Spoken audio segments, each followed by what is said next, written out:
ಅದರ ಥೀಮ್ ಏನಂತ ತಿಳ್ಕೊಳ್ಳೋದಾದರೆ ಸ್ವರ್ಣಿಮ್ ಭಾರತ್ ವಿರಾಸತ್ ಔರ್ ವಿಕಾಸ್, ಅಂದರೆ ಕನ್ನಡದಲ್ಲಿ ಸುವರ್ಣ ಭಾರತ ಪರಂಪರೆಯ ಪ್ರಘಾತ. 2025ರಲ್ಲಿ ಅತಿಥಿ ಯಾರು ಬಂದಿದ್ದಾರೆ ಅಂದರೆ ಇಂಡೋನೇಷ್ಯಾ ಅಧ್ಯಕ್ಷ ಪ್ರಬೋವೋ ಸುಬಿಯಾಂಟೋ. 1950 ಜನವರಿ 26ರಂದು ಸಂವಿಧಾನದ ಅಂಗೀಕರಿಸುವ ಮೂಲಕ ಗಣರಾಜ್ಯ ಎಂದು ಘೋಷಿಸಲ್ಪಟ್ಟ ದಿನವಾಗಿದೆ.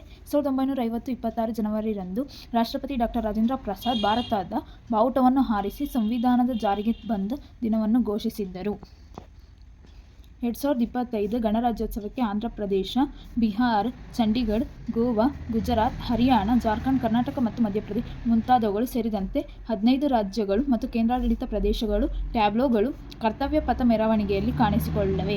ಹೆಚ್ಚುವರಿಯಾಗಿ 11 ಕೇಂದ್ರ ಸರ್ಕಾರಿ ತುಕಡಿಗಳು ಈ ಭವ್ಯ ಕಾರ್ಯಕ್ರಮದಲ್ಲಿ ಭಾಗವಹಿಸಲಾಗಿದೆ. 2025ರ ಥೀಮ್ ವಿಶೇಷತೆ ಏನಂತ ನಾವು ತಿಳ್ಕೊಳ್ಳೋದಾದರೆ, ಇದು ಭಾರತದ ನಿರಂತರ ಪ್ರಗತಿ ಮತ್ತು ಅದರ ಶ್ರೀಮಂತ ಸಾಂಸ್ಕೃತಿಕ ಪರಂಪರೆಯನ್ನು ಸೂಚಿಸುತ್ತದೆ. ಈ ಪವಿತ್ರ ದಿನದಲ್ಲಿ ನಮ್ಮ ದೇಶಕ್ಕೆ ಕುರಿತಾದ ಪ್ರೀತಿ ಮತ್ತು ಗೌರವವನ್ನು ಹಂಚಿಕೊಳ್ಳೋಣ. ಗಣರಾಜ್ಯೋತ್ಸವದ ಹಬ್ಬದ ಶುಭಾಶಯಗಳು.